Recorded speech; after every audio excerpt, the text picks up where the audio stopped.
Hi, everybody. This is Sam. And this is Dillon, and welcome to the Church Chatter Podcast. Today, we're going to talk about the word Advent. So the day we are recording this is December 1st, which is actually the first week of Advent. The day we release this is going to be a week from today because we're starting to release everything at 6 a.m. on Sundays is when we release our episodes now. So by the time you hear this, we will already be in full swing of Advent if you're listening in real time. So today's the first day of Advent for us.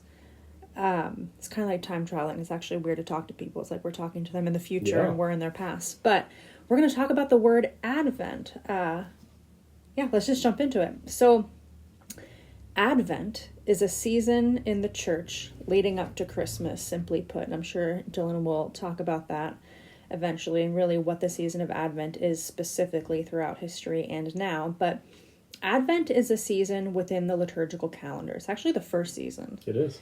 Of the liturgical calendar. So if you think about January 1st and how like our typical calendar starts in January, in the church calendar, Advent is the beginning of a new year. Correct. It always begins on December 1st. And whether or not December 1st is a Sunday, this year it's a Sunday, but sometimes it's not. And Advent always begins on December 1st. And it is the beginning of a new church year. It ends on Christ the King Sunday, the last Sunday in November. And we always know that on December 1st, that the 4 weeks of Advent will be celebrated in preparation for the coming of Christ at Christmas. There we go. So if you listen to episode 8, which is all about the word liturgy, that kind of sets us up for this episode. So you can kind of understand why we have seasons and what that looks like in the church. So the Advent season, let's start out just by talking about the word Advent. So like always, I'm going to break down the word because that's what I care about. That's what I'm a language person, right? Language and culture person, a linguistics person. But then we're also, like always for me, going to talk about the Roman Empire because I love talking about the Roman Empire. Me too. Do you? I do. Yeah, I like the Greeks, though, too. Yeah, I'm getting into the Greeks. We don't talk about the Greeks and the Mesopotamians too much on here, at least as of right now. Which for us New Testament people called Christians, we should really talk about the Greeks a lot more. I'm sure we'll get there. Yeah, we'll get there. But the Roman Empire, though, Romans are fun to talk about. Yeah, well, the Roman Empire is also who occupied Jerusalem during Jesus' life, so how can we not go there? Also, as Protestants, and specifically as Lutherans, I know that I'm really getting into like the Renaissance and the Reformation time period as well, which is really interesting. But for now, we're going to stay rooted in the Roman Empire for this one, I think. So the word Advent comes from the Latin word adventus, meaning arrival or coming. In its earlier uses, Adventus referred to the arrival of Christ, particularly focusing on the anticipation of Christ's second coming. Of course, we're 2,000 years later, and that didn't happen. So yet, a little caveat. I mean that's. Oh, that's for another podcast. That's for a whole other podcast because I have different thoughts on that. But I might be with you. Yeah, but the second coming has a lot to do with Advent, this word Advent, right? And Dillon can get into the grammar of it for sure, because I think that really touches on theology, so I'll let him go there if he wants to. But in its earlier uses, this word adventus had everything to do with Christ coming again.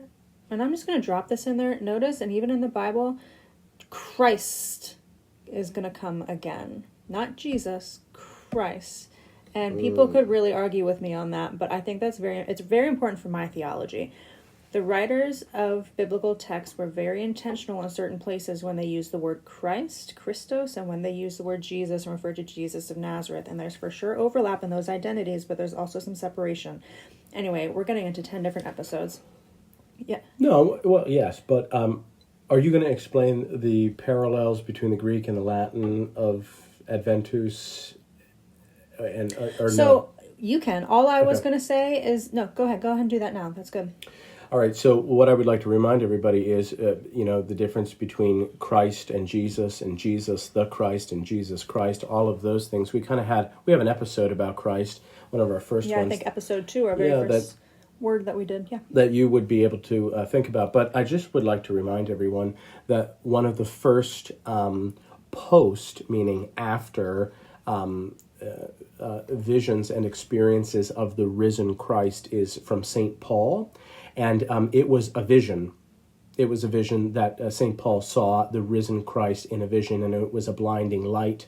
It was not something. It was not a body. It was not a person. It was something that had form, but it was not something that we might think about as like a zombie walking around.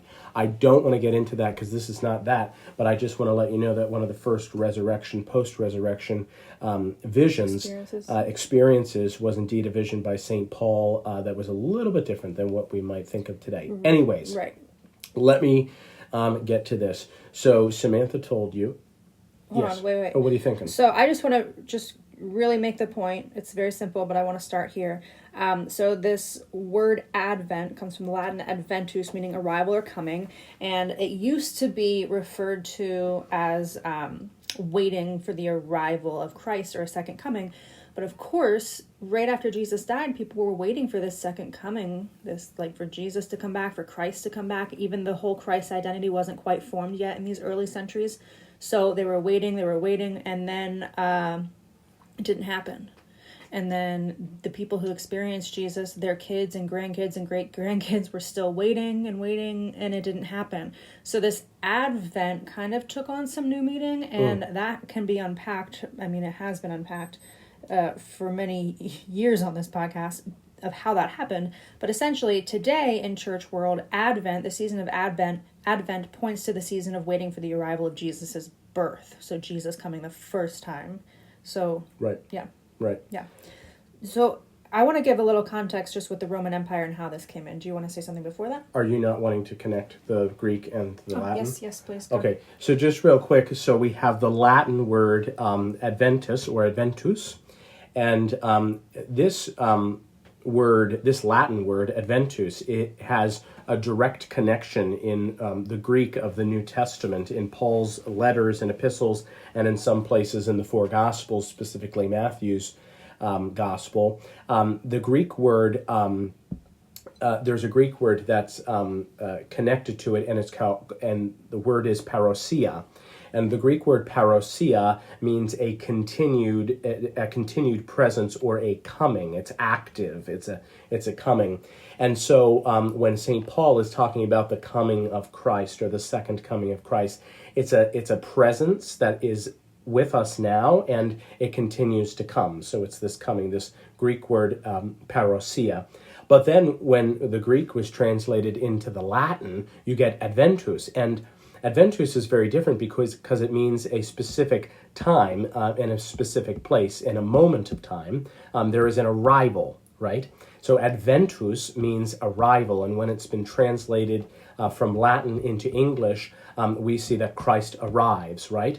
But actually, if we look back to the Greek in some of Paul's earlier letters, and remember, the New Testament was written first in Greek, so Greek is the original language of the New Testament, and later it was translated into Latin. Right. We see that this idea of Christ's second coming, or Christ's continuous coming after he ascended, is a span of time or a period of time, and not a moment in time. So sometimes we look at adventus, or we look at Advent, and it means the arrival.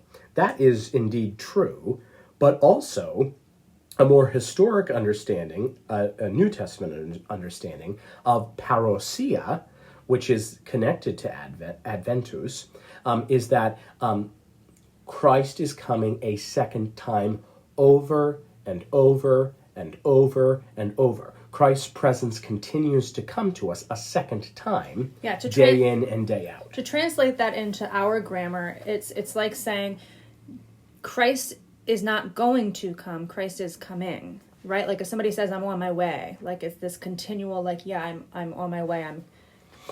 Does that make sense? Yes, I'm not going to speak for Samantha.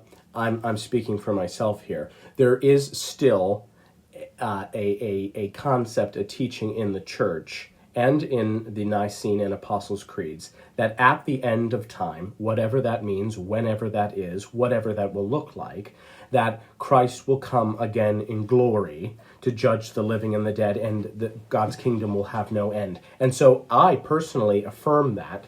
I'm just not overly interested as a Christian or a pastor in saying when that's going to be, how that's going to be, what that's going to look like. I am focused on Christ's second coming to me and to many people day in and day out, and I trust and have hope that someday that there will be a fullness of that Christ will come in glory.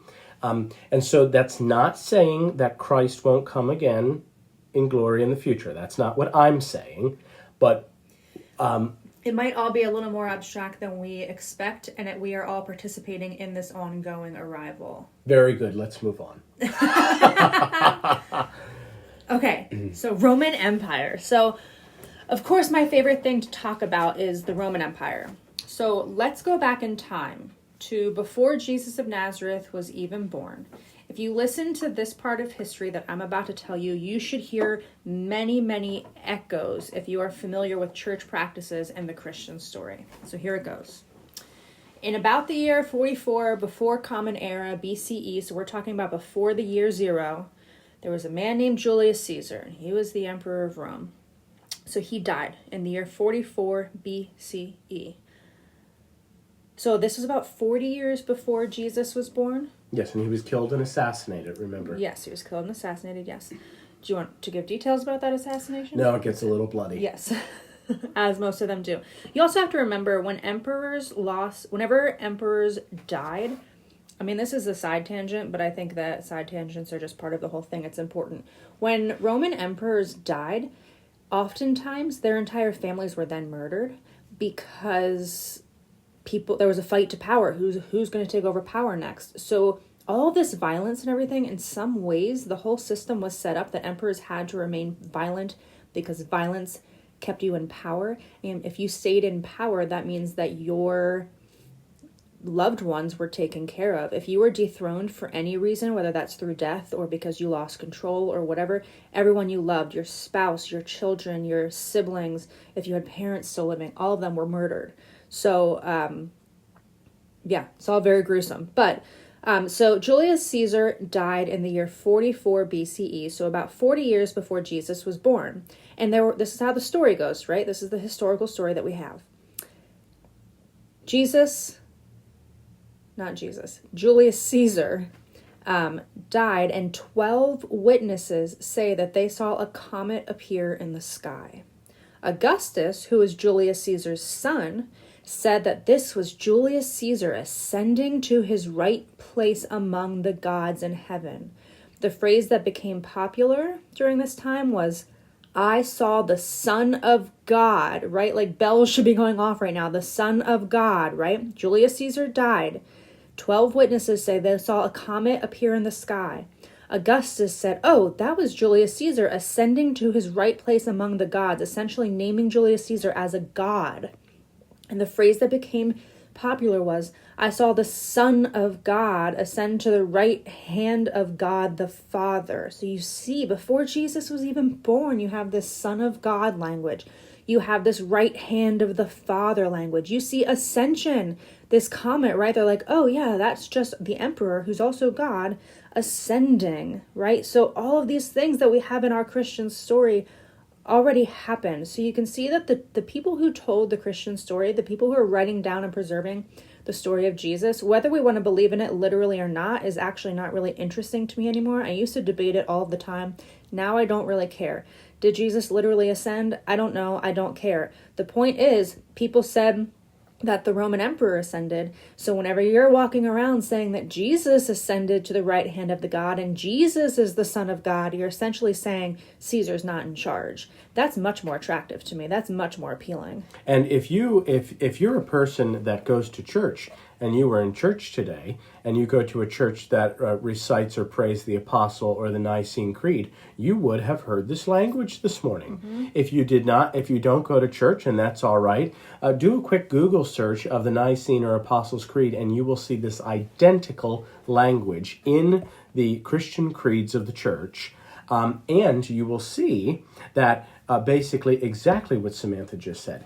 This is a total deep-seated anti-empire statement that no, the emperor is not the Son of God, is not at the right hand of God, but Jesus is. Yeah.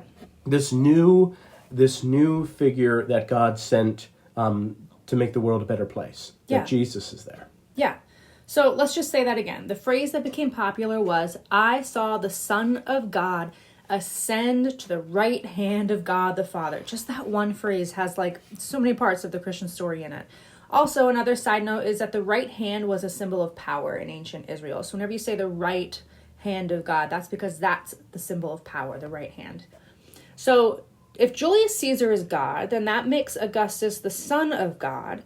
And Augustus really capitalized on this and spread the news that he was God incarnate, sent to spread peace and prosperity, right? Again, you have this story of Jesus where it goes like something like, he's the Prince of Peace. He's here to bring peace. Well, supposedly so was Augustus. He was supposed to spread peace and prosperity as well as the Son of God. Here's where Advent comes in.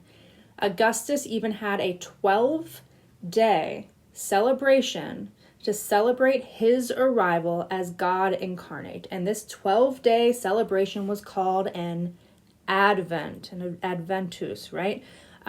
You should be maybe hearing on the 12 days of Christmas, my true love came to me. Dun, dun, dun, dun, dun. I don't even know if I'm saying the words right. That's a good song. Right, so 12 days of Christmas, the 12-day celebration to celebrate the arrival, right? Adventus means arrival. This celebration was called an Advent, right? So during this Advent celebration, songs and hymns were sung and coins were created, because coins were kind of like the front page newspapers of the time, where whenever something big happened, you would have it inscribed on coins. So coins were created that read, again, if you are familiar with the Christian story, this should ring a bell. There is no name save Augustus by which men can be saved, right? Ooh. Essentially, we're just telling the Jesus story, but replacing it with Caesar here. And another way to say that is the Jesus story is just the Caesar story, but you're replacing Caesar with Jesus, right? Because Jesus came to call out power structures. And here's a point I really want to make. Again, I have the freedom to say a lot of things because I'm not a pastor, so no church can get mad at me, and we're not here on behalf of any institution. But if you have ever found yourself bothered that your pastor is maybe talking about politics, well, welcome to Christianity. It is deeply political, and I'm not advocating that pastors should stand up and tell you who to vote for within the setup of a democracy. That's not what I'm saying either. But you can't talk about the Jesus story without getting political. You just can't. It's impossible. I'm convinced it's impossible. Again, I just want to say, at this Advent celebration, there were coins, and the coins said, there is no name save Augustus by which men can be saved. This same thing was then said about Jesus, but first it was a political statement. And let me just add here about the difference between politics and partisanship. Partisanship, in my opinion, has no place in the church. Right. Partisanship is saying, I'm going to vote for this specific candidate with this specific political party. That is partisan politics. Some people are Democrats. Some people are Republicans. Some people are independent and libertarian and Green Party. That is partisan politics. There's nothing wrong with that. It's even a good thing to get involved in, regardless of what side of the aisle or what political party or what political candidate you vote for. It's good outside in your everyday life to get involved in perhaps partisan politics. In the church, as a pastor, I am strictly prohibited from promoting partisan politics, saying you need to vote for this specific political party, this specific political candidate. That is a no-no, and that's breaking tax-exempt status. I would never do that. That's inappropriate. I'm not allowed to do that, nor would I want to. But politics, the art of issues and concerns and morals and ethics and how we treat people and different types of things that make the world a better place, that is living a political life. Mm-hmm. There is a difference between being a politically engaged person in church and outside of church and being a person of partisan politics that is only saying there is only one way and the other side is wrong. Those are two very different things. This is true outside of the United States as well. So, for example, when the Queen of England was appointed, she is now the head of church. Whenever she was named the head of church, she was not allowed to be bipartisan. But of course, her role is political. There's a difference, right? To take sides. If we have institutions, like as you know by now, Dylan and I are Lutheran. If the Lutheran Church, if the ELCA decided like we are now Republican or we are now liberal, that's not at all what I'm saying is that churches should take that kind of political stance. But I am saying if you're at a church and the sermon rooted in Christianity touches on politics and that upsets you, well, I don't think that there's any basis for that, because the whole Jesus story, you cannot understand Jesus if you don't understand the politics of his day. And he was against those in power. Well, and what some people might think are political issues are actually issues of moral and ethics. We have taken morals and ethics and we have placed them solely in a political sphere, and then which is part of it. We've icinged them. We've icinged the cake by saying now these specific issues or concerns or ethics or morals can only be found in this political party or that political party. That's not the concern. The issue of Jesus, as being a follower of Jesus, as a Christian, is to look at the issues or the concerns of the day and look at them as moral and ethical issues. There's that old thing, I think it's from the 90s or the late 80s, and it has some issues with it, but it used to say WWJD. I remember as a kid, I used to wear one. You could go to the grocery store, and in those gumball machines, you could get one for a quarter. WWJD. It's a little corny, but it actually works. What would Jesus do? What is Jesus's ethics and morals around immigration and refugees? What is Jesus's thoughts on caring for the widow and the elderly and people who are imprisoned and sick and need healing, LGBT people, the environment, taking care of the earth? What does Jesus say about those? That's not a political question. That's a question of ethics and morals. And you can exercise that in a political way, but you don't have to exercise that, at least in the church, in a partisan political way per se. I hope that makes sense. And as we're trying to connect this to this idea of Advent, both the season of Advent that leads us into Christmas, but also this idea that Christ continues to come to us a second time over and over, and once again in glory. We can think about that. We're talking about the Roman Empire and how all these things were going on in the Roman Empire. And once again, Jesus was coming and did come to show a different way than Julius Caesar, a different way than Emperor Octavian and Emperor Hadrian and Tiberius. And so it's a different way. We can disagree in real time here in front of people, because you're saying it's not political, but I think it is all political.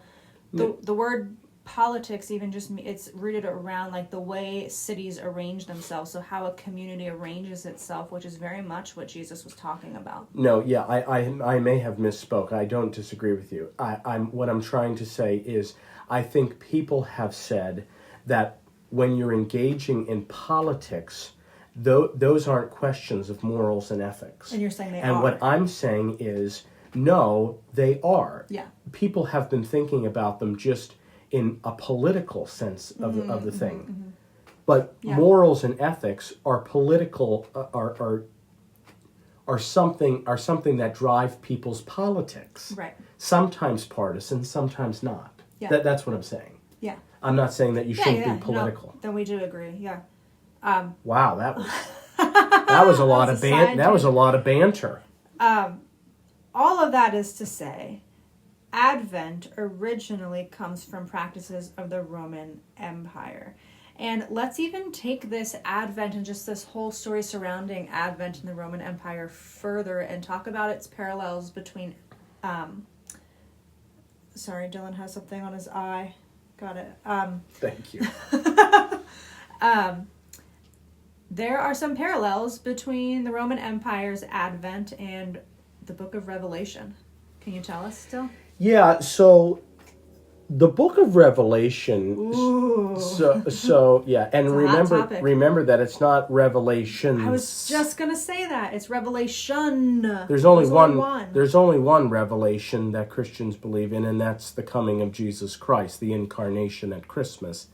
There's not multiple revelations. So when you read the book of Revelation, you're not reading the book of Revelations. It's only one revelation. I'm sure, I know that we say this every episode, but I'm sure on future episodes we could do many episodes just unpack everything in the book of Revelation. There's so much symbolism in that book. It's crazy. That's so true, but we want people to continue to listen. So they might not like. Maybe we'll hold off on that. But in the book of Revelation, there is a lot of allegorical and metaphorical imagery that only one could truly grasp if they have an understanding of what was going on in the Roman Empire at that time, and why arguably the author John of Patmos, when he was writing it, what he was talking about, and how many of his images and pictures that he was putting together in the book of Revelation had this absolute direct kind of anti-empire, anti-emperor, anti-Rome sentiment to it. So there is this tradition. Some of it is built in history. Some of it is more just legend and tradition. But there was this idea, and some have written about this, that in the book of Revelation, John of Patmos, or some people don't believe it was John of Patmos, but whoever the author was who wrote the book of Revelation, whether John of Patmos or one of his followers, it doesn't really matter to me. He writes about Jesus coming back a second time, and that Jesus is coming back on a white horse, and is coming back in glory, is coming back in kind of this kind of almost militaristic way. If you look at the imagery here and you see exactly what was going on in the Roman Empire at the time with the Roman emperors, this passage in the book of Revelation has a direct connection to both the season of Advent and these Adventus rituals and ceremonies that came with new Roman emperors, or Roman emperors who were returning home from war, or when a Roman emperor would go and they would conquer another land, they would have these, like Samantha talked about, these Adventus ceremonies. And what was the legend or the tradition of the Roman emperor? The Roman emperor would come into the city gates of Rome through the streets and through new territories. Once they became emperor, and then when they would come home from war, they would be riding a white horse, armored up just like for a battle, just like they were coming back from battle, and they would come riding through the city gates of Rome in what? Glory. Glory. And so when we see Jesus coming back a second time on a white horse in kind of militaristic fashion, and we see that he is coming again in glory, this is a subverting of what is going on in Rome at the time. John of Patmos is saying, these Roman emperors think that they got it all together. They think that they're the beginning and the end. They think that they're the King of Kings and the Lord of Lords. And they think they're bringing peace, but what they're doing is actually just destroying people and suppressing them. And there's famine and all these things. And John of Patmos, who is the author of Revelation, or like I said, somebody else perhaps, is saying, no, you've got it all wrong. Don't follow, this emperor who's coming on in a white horse and crushing people. Follow Jesus, the Lord of love, the King of love, who is showing a different way. So you get this, and so there's that whole thing. And I could talk about that for hours, if not days. But the other interesting thing, maybe we should bring this up again. I was thinking about this. Remember that the coming, this continued coming, or this arrival of the new emperor, This or the ongoing arrival. is this ongoing arrival. But these Adventus ceremonies, these rituals around the emperor, would last 12 days. Well, how many days of Christmas are there? 12 days. 12 days.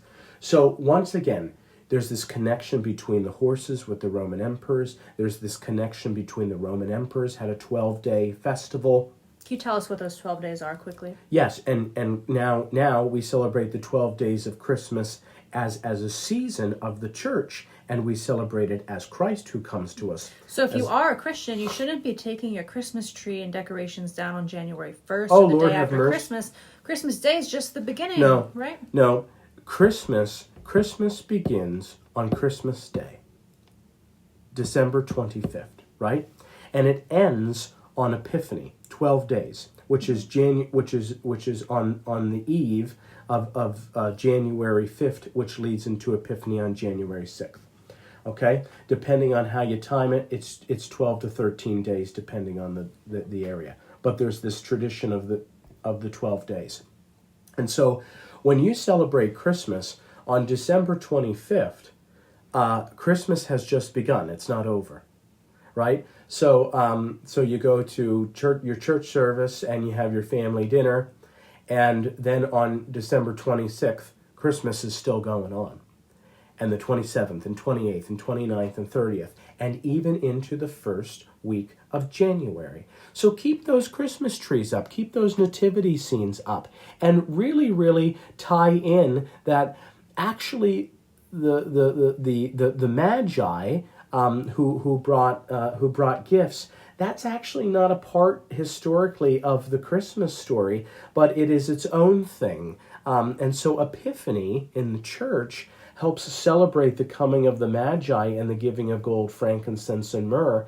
Most historians, most scholars think that Jesus could have been almost 2 years old by the time that they came and offered them these gifts. We only get that in the gospel, the Epiphany story, that is, the coming of the Magi. We only get that in one gospel, that's the Gospel of St. Matthew. And it says in the Greek that they did not come to kind of a cave or a stable or an outside place where we understand that Jesus was probably born on Christmas or in that time, but that the Magi came with gold, frankincense, and myrrh, and they entered to welcome Jesus and Mary. That's what it says, Jesus and Mary. Joseph isn't even there. And that they come in and they come to a house. They come to a house, an actual place, an actual dwelling, which is very different from the scene that we see at Christmas. And so Christmas spans 12 days of the celebration of the birth of Christ and ends with the coming of the Magi with the gold, frankincense, and myrrh, its own special, wonderful day in the church year. And so we see, once again, these parallels between the 12 days of Christmas with Jesus from Christmas Day to Epiphany Day. We see the 12 days celebrated also with, I always like to say this because it's fun, the evil emperors of Rome, and how they went and they crushed people and took them over and oppressed them. Once again, the early Jesus followers who would become Christians, which would eventually become the Christian church, they saw the very heinous and horrible things that the Roman emperor did to both them and to other groups, and they took them and they didn't get rid of them. They repurposed them. They reinterpreted them. They kept the structure. They kept the festivals, and they reinterpreted them for something new. Once again, as I always say, Jesus has always come to show us something new. I love that line in the Gospels where it says, Jesus says, when he's talking about the Jewish tradition, I have not come to abolish the law, but to fulfill it. He hasn't come to get rid of all these old things. He's come to give them new life, to breathe new breath into them, to reform them. And so in this Advent season, we have this Advent season wrapped up with all these things of again, the evil Roman Empire. And yet, Jesus gives them new breath.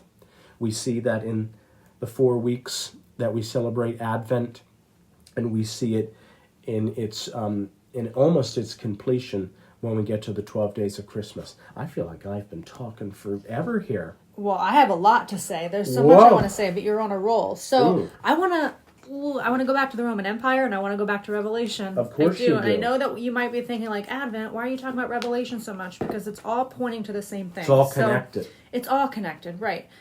So when the book of Revelation was written, and we could argue all day about who actually wrote it, but first of all, let's do a little copyright law. Copyright law there was no such thing as copyright law back then. Today, if I were to write something and say, I, Dillon Epler, blah, blah, blah, blah, that would be a problem. I'm pretending to be Dillon whenever I'm writing. Back then, we see this in Paul as well. Oftentimes, whenever the Bible says, I, Paul, blah, blah, blah, blah, blah, that doesn't mean that it was definitely him writing. It might have been one of his followers or students. So the true is same with John of Patmos. So we're just going to say that John of Patmos actually wrote Revelation. It may have been one of his students or followers. And that wasn't a problem back then. That was actually a sign of respect if you wrote. This was true in the world of science as well later on in history.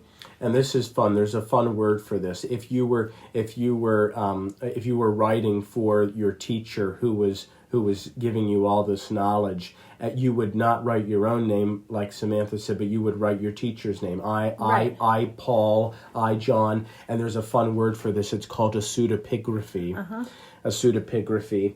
And, I love that. So I'm a professor. That would be like if my students were saying, I, Samantha, or I, Dr. Bice. It's a sign of respect for me as their teacher. I would love if people started writing, and this came from Dillon, and this came... I'm only joking, but that was a tradition in the ancient world. So for the sake of our conversation moving forward, we'll just say it was John of Patmos, full well leaving space for perhaps it was one of his students or followers, or that could be debated. But so whenever the book of Revelation was written by supposedly John of Patmos, Domitian was the emperor.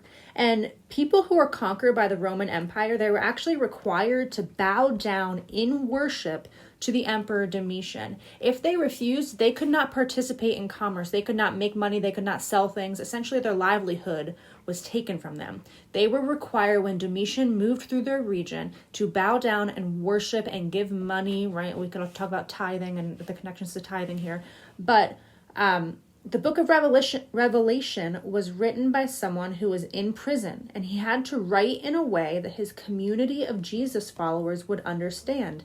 And yet, simultaneously, if people of the Roman Empire got a hold of this letter, that it wouldn't incriminate them and put them in more danger.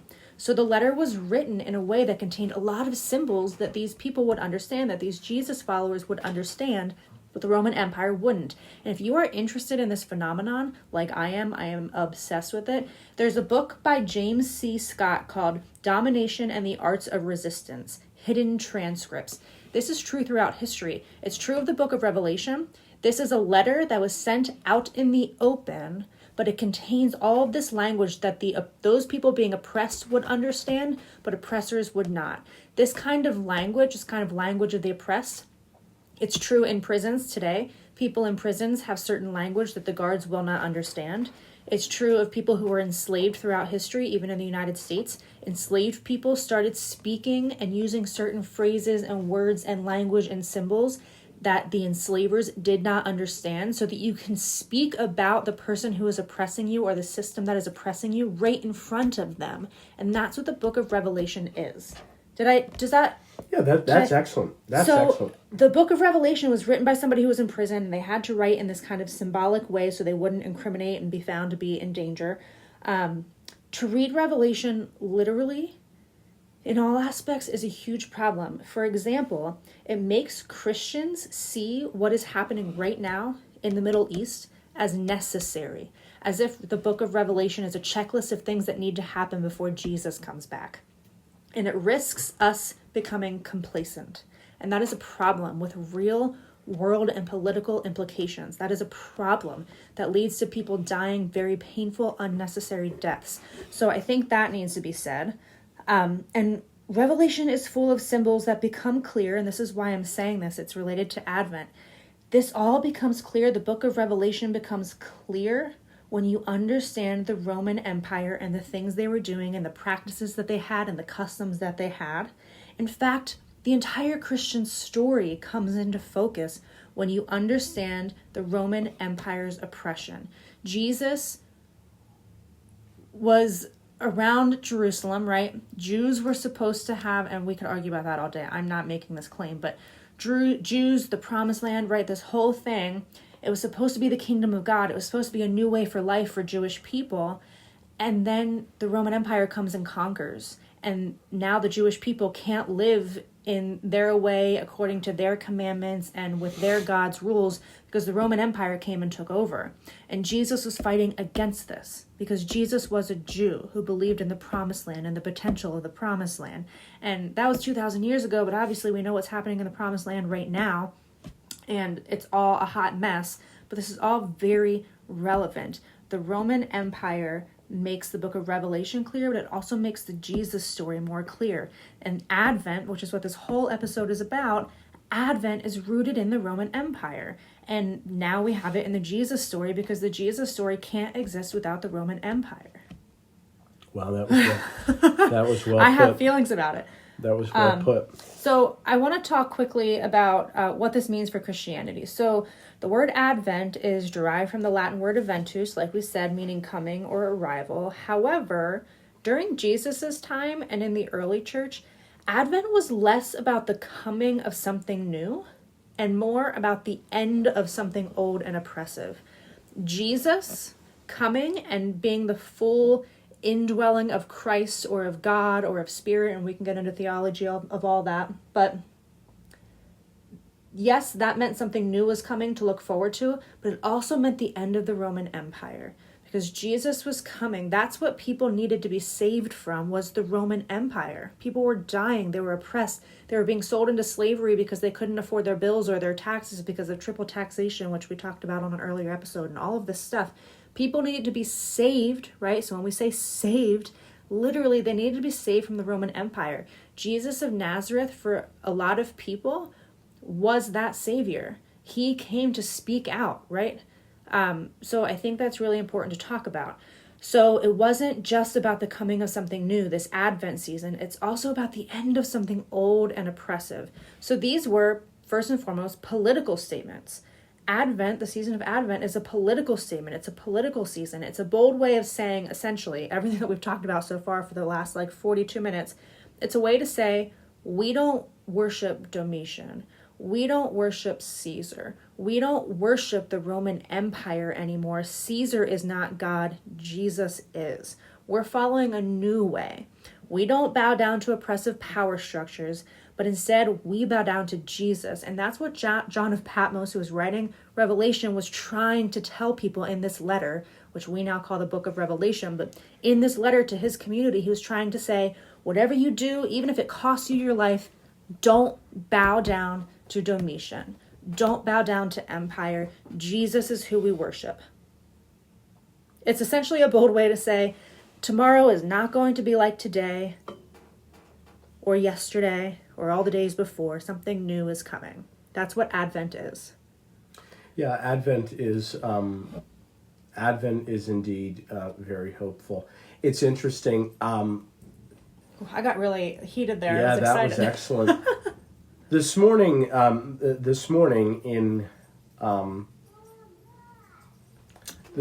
in liturgical churches, the readings from the Gospel of St. Luke call Jesus, we hear these words from Jesus, be alert, pray, and be hopeful. And Advent is, especially the beginning of Advent, is listening to voices like Jesus, voices like St. Paul, and voices like the prophet Jeremiah and many others who call us to be alert. And when we are out and about, to not just kind of be idle or thinking, well, be consumed by life, but to really be prayerful and to be hopeful, and again, to be alert. And Advent prepares us for a hope, and hope is indeed something that the world desperately needs. And Advent helps us with that. A lot of churches will focus on the first Sunday of Advent being the Sunday of the prophets that tell us of the coming of Jesus, and that indeed is hopeful. And the second Sunday focuses on peace and Bethlehem, that Jesus, as the Prince of Peace, is born in Bethlehem and brings the world a sense of peace. And then we always get on the third Sunday of Advent. It's the Joy Sunday, as the shepherds in the fields rejoice at the coming of the newborn King. And so we always get that sense of joy and something new coming. And always at the end of Advent, we get Mary, who is about to have Jesus, and this idea that at the end of Advent, love comes. It's the Sunday of love. And that leads us into the 12 days of Christmas. Many churches will light those Advent candles around, and it's watching and waiting, being prayerful and hopeful for the coming of the 12 days of Christmas. And so Advent is indeed a season, at least of 4 weeks, if not more, that we all need to prepare our hearts for the coming of Jesus at Christmas. You can probably hear our kid crying in the background. Yes. She's awake, but I do want Dylan very quickly talk about how we got from 12 days to 4 weeks of Advent, because I think that's important. Oh, sure. So, and then you can wrap it up while So the 12 days of Christmas is really focused on kind of this earlier practice that the emperor would, for 12 days, the Roman emperor for 12 days would have this 12-day celebration at his coming, at his arrival. And so that connection with the 12 days of Christmas, we've said, we're not just going to celebrate Jesus' birth as one day, but we're going to celebrate it for 12 days. And it has come into that once again from Christmas Day to Epiphany Day. And so Christmas spans from December into January. And Advent has not always been a season of 4 weeks leading up to Christmas. Advent in the very early parts of the church, specifically in the 4th century, you start to see that Advent in many ways is a type of mini Lent. You see prayer and fasting and giving to others. The color is purple, not blue. And so, and it's actually 40 days, not 4 weeks. And so as time goes on from the 4th century up into the 8th century, you see Advent is a kind of mini Lent. Then people many of the early Christians started to think, no, Advent is truly something different. Advent is a different season than Lent. Waiting for the coming of Jesus at Christmas and his coming again in glory is something very different from Lent that prepares us for Easter. And so in the 8th and 9th century, you start to see the church say that Advent will be a season of hope, of watching and waiting, and a season that will light candles around an evergreen wreath to wait for the 12 days of Christmas.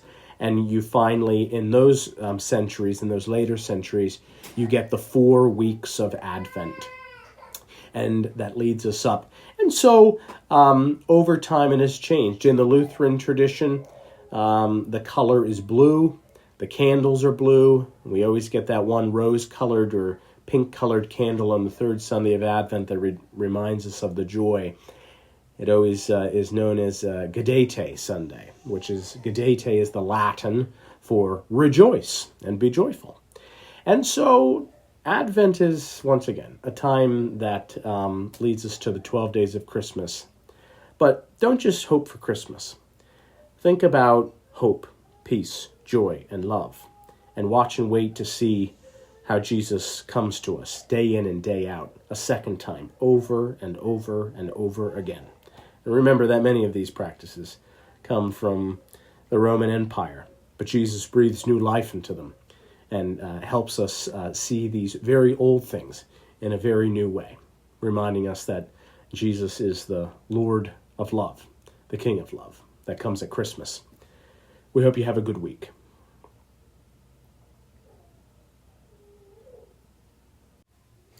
Also, one last thing is our first daughter, Tabitha, was born on December 28th in 2020, and I think the Advent season took on new shape for me. So I think about how I was living kind of through Mary during that time, and I think that the perspective of Mary during Advent can be really helpful for some people, of just this kind of parent who's waiting for something new.